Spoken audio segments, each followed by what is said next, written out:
So just like the Western Conference Finals prediction vid that I dropped a couple hours ago, there's a chance that this is all going to blow up in my face if the teams that are looking like they're going to win their series don't end up winning them. But I am going to assume that the Utah Jazz will be eliminated in their Game 5 in Houston, and if not, they'll still end up losing the series anyway. And I think that's okay, because Utah's in a very good position right now as a team. So I figure, why not look forward for them and just see their situation? And before I dive into that, I do want to say, when I did this same video for the 76ers, I feel like I didn't mention enough the fact that Philadelphia is also in a really good position in terms of being young and having cap space and their draft picks and all that. So I want to give credit to them. I want to give credit to Utah for the same thing. And while, we can look at why they lost a series or whatever, we should recognize, Utah, they're like in as good of a situation as you can kind of be in the NBA outside of like being an elite title contender, because your two best players, Gobert, 25, Donovan Mitchell, 21, and they have all their first-round picks moving forward. You know what's interesting about Utah? They might be the third best team in the West. Given the Kawhi Leonard situation and where that's going to go next season, and given just how good the Jazz were down the stretch this year, where they were the best defensive team in the league, and then they were pretty damn okay on offense as well, the last two-thirds or last third of the season, really. They could be number 3 in the Western Conference, which is kind of crazy to say. But with all this being said, I do think there's a conversation to be had about, can they get from that mid-tier of the West into the conversation with the Warriors and the Rockets and the Spurs if Kawhi Leonard is healthy, right? And he's on the team. I think, number one, you assume Donovan Mitchell is just going to keep on keeping on, right? What is his ceiling? Can he be a top 10 NBA player? I don't think it's ridiculous to think that as of right now. If I had to make a pick of what would be the thing that holds him back, maybe his three-point shooting, just because he takes a lot of contested shots and his percentages are not the best. But even then, it's like the degree of difficulty could make you believe that just with a few more years, his percentage will be looking really good, because he still managed to get up to 34% while taking 7 a game, and a lot of them are like pull-ups and contested threes and all that. I guess his playmaking could also see some improvement as well.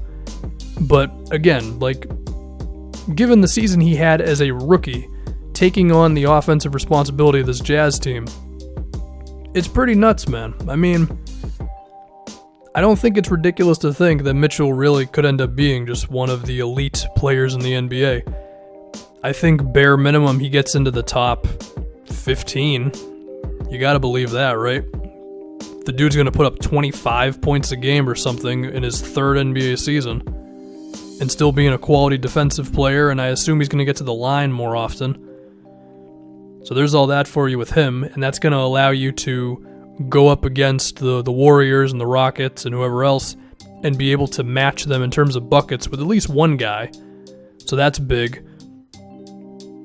Then we look at Gobert's improvement, and I do think Gobert is being kind of exposed against the Rockets. It's interesting because he's so good at so many things defensively, but there's 2 things he has trouble with. Number 1 is dealing with really athletic centers who can just beat him in transition and all that stuff, which Capella can do, and playing out to the 3-point line. I think he's pretty decent at stepping 1 foot outside of the paint, but when he has to take 2 or 3 steps out and he has to switch on to perimeter players, Rudy just can't do it. And that's fine against most NBA teams, but against Houston, who's so good at getting the big man to commit and then backing up, which is what Harden and CP3 do a lot of the time, it's a tough spot. Can Rudy improve on those things? He's going to kind of have to. If this team wants to talk about being a championship team one day. Because if you're great against everybody and then you run into Houston or you run into the Warriors or the Cavs or whatever team LeBron ends up on, or a Brad Stevens team that stretches you out like that, then that just might be like the 1% of the NBA you can't deal with, and that's the difference between you being a conference finals team and a championship team. So Rudy's going to have to get there. If I can give my gut feeling of if he can do it, I mean, I don't think he's ever going to be like Draymond levels, but could he get to Joakim Noah, where it's tough to remember because he's awful now, but Joakim on the Bulls, he was pretty okay at switching on to perimeter players. Now, the pick and roll and isolation stuff was not as prevalent as it is now, but I don't think it's ridiculous to think Rudy can get to that, and that can be good enough for you. So there's a chance. We'll have to see if he can do it. And of course, those two are the real backbone of this team. I mean, those two together, Gobert and Mitchell, you plop those two in there, and this team's probably winning 50-plus games for the next 7 or 8 years, as long as there's no drastic injuries and all that, right? But of course, there are others that matter in this team. Quinn Snyder's a damn good coach. They move the ball around, all that good stuff. The big question for me is the power forward position and then the point guard spot, because those are the two positions that are most related to their stars, right? Can the point guard next to Mitchell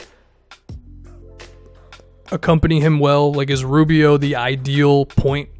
Can Rubio space the floor when Mitchell is doing his ISOs and pick and rolls, which Utah doesn't go to all the time? They're not totally comfortable with doing that in this series against Houston, because Mitchell has had times where Harden has just defended him one-on-one, and you should probably just do that. Don't even pass the ball around. Just walk up floor, run ISO on James Harden. But it's they want to screen first because it's just not natural for them.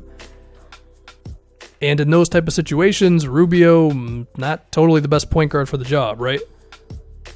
However, Rubio and Mitchell have played a lot of minutes together this season, and they've been good for all of them, pretty much. All the lineups that played the most minutes.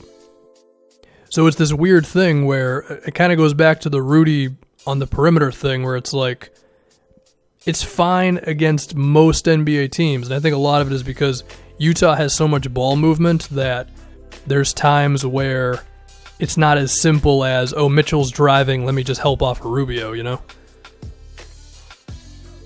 Should also be said, Ricky just got a little better from three this year. He had his best shooting season, 35% on 3.5 attempts a game.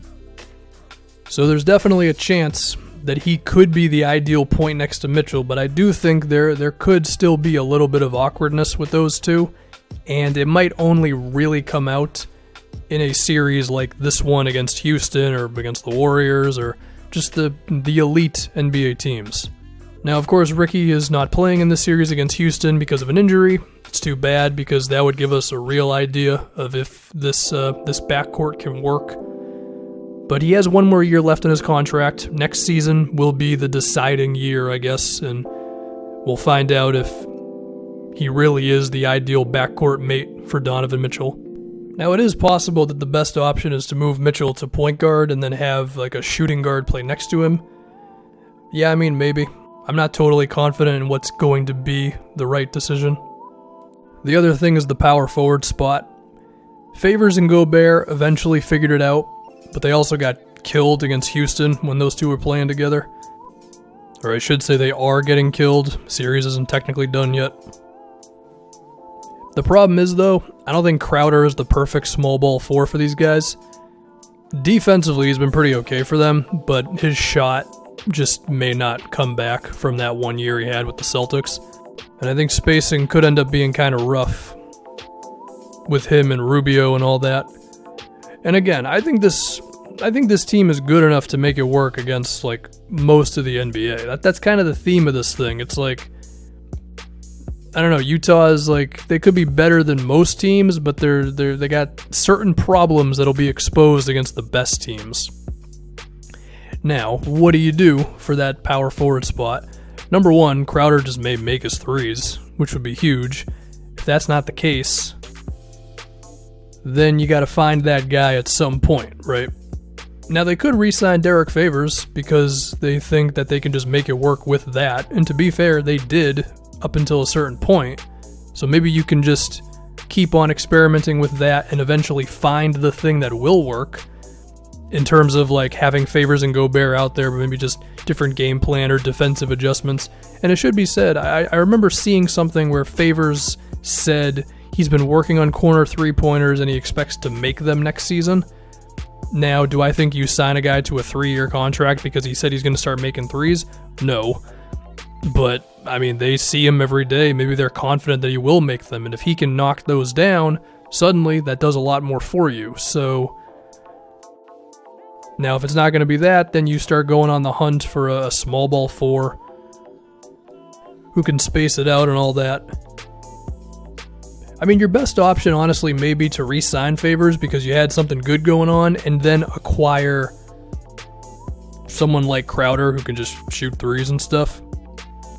I don't totally know who that guy is because, I mean, that type of dude, if he's on the team, teams don't want to give that guy up. I mean, could you steal Anthony Tolliver from the Pistons? Potentially. Do you want to take a swing on Mbah Moute or maybe even Mirotic in free agency? Well, Mirotic would probably mean you can't re-sign Favors. There's options out there. Now, I guess I should also say, if they could find like another big scorer besides Mitchell, that would be huge as well. What type of trade would that potentially come out to? I don't know. Some sort of sign and trade with Dante Exum if you wanted to get really crazy, but they don't strike me as the type of organization that wants to do that. I mean, they're pretty okay with being patient with everything. And you also don't have to rush into everything right now. I mean, Mitchell's 21 years old, so that's what I think you do. You got to figure out who's the right backcourt player next to Mitchell, who's the right frontcourt guy next to Gobert. Is the thing you have right now good enough, or do you want to make some adjustments? Because to me, I think you're still going to have problems against the elite NBA teams. And then if you can find an opportunity to acquire a second scorer next to Mitchell, whether that be someone becoming available or whatever, then I think you definitely consider that. But Utah's in a good spot, man. And they are set for quite a while now.